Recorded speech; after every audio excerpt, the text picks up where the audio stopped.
জয় করুণাময়ী মা মনসার জয়। কেমন আছো? আশা করি সবাই ভালো আছো মায়ের কৃপায়। আজকে আর একটি ভিডিও নিয়ে তোমাদের সামনে চলে এলাম।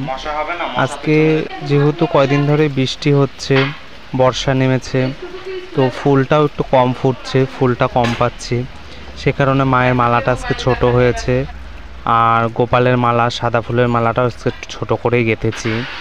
সবাইকে মালা দিতে পারি না, কারণ যেহেতু অনেক বিগ্রহ আছে মন্দিরে, তো বিশেষ বিশেষ তিথিতে বিশেষ বিশেষ তো থাকেই এক একজনকে মালা দেওয়ার। তাছাড়াও প্রতিদিন গোপালকে একটা মালা এবং মায়ের একটা মালা, এটা নিত্য প্রতিদিন হয়, কিন্তু এটা বাদ পড়ে না। তাছাড়া সোমবার হলে যেমন মহাদেবের একটা মালা, বা শনি মঙ্গলবার অনেক সময় কি মনে হয় মায়ের একটা মালা, এরকম বিশেষ বিশেষ তিথিতে এক একজনের মালা দিই। তো ফুল কটা দিন ধরে কম ফুটছে, সমস্ত কিছু জোগাড়যন্ত্র হয়ে গেছে মায়ের পুজোয়।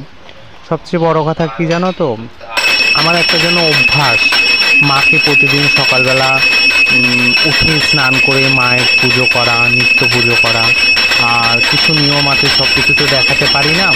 প্রতিদিনই ধরো যেমন গোপালকে স্নান করানো, মাকে স্নান করানো, মা কালীকে স্নান করানো, শীতলা মাকে স্নান করানো, তারপরে মহাদেবের দুটো লিঙ্গ আছে, সেই দুটো লিঙ্গকে স্নান করানো, এরকম প্রতিদিনই কিন্তু এই রুটিনগুলো কিন্তু ডেলি থাকে।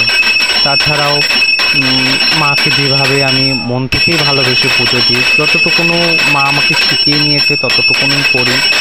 আর দেখো, মাকে কিন্তু বাহাত দিয়ে একটা ফুল দিতেই হয়। তোমরা অনেকেই মনসা পুজো করো, হয়তো ভিডিও দেখবে, মাকে কিন্তু একটা বাহাতের ফুল দেবে, কারণ মা বাহাতের ফুলটা নিয়ে সন্তুষ্ট থাকে। তো আজকে তো ফুলটা কম ফুটেছে।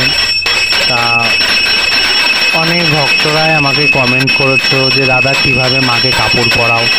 দেখো, প্রথমে বলবো, অনেকেই বলেছে আমাকে ভিডিওতে দেখাতে। 1 নম্বর, মায়ের যত সময় প্রাণ প্রতিষ্ঠা থাকে, মায়ের কাপড় পরানোর ভিডিও আমি কোনো দিনই তোমাদের দিতে পারবো না।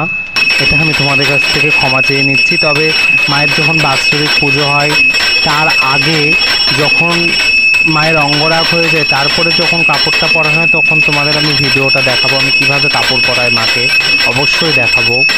আর মায়ের কাপড় আমি পরাই ঠিকই, কিন্তু আমার মনে হয় মা যেন আমাকে ঠিক কীভাবে পরিয়ে নেয়, নিজের কাপড়টা নিজেই পরে।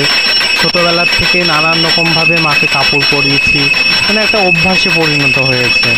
তাছাড়াও দেখো, মাকে কিন্তু আমি যতটুকুনো কাজ করি মন্দিরে, সেটা কিন্তু ভালোবেসেই মাকে করি, কারণ মায়ের প্রতি যেন আমার একটা আলাদা টান, যে যাই বলুক না কেন।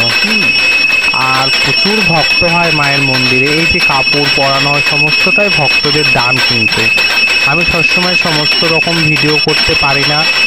আর মায়ের মন্দিরে যত কিছু দেখছো, ম্যাক্সিমাম জিনিসটাই কিন্তু ভক্তদের দান। আর মন্দির কিন্তু ডোনেটেই চলে। হ্যাঁ, আমি আলাদা করে আমার কোনো চাহিদা নেই কোনো ভক্তের কাছে, তোমাকে এটা দিতে হবে ওটা দিতে হবে। ভক্তরা উপকার পেয়ে খুশি হয়েই কিন্তু ভক্তরা দিয়ে যায়।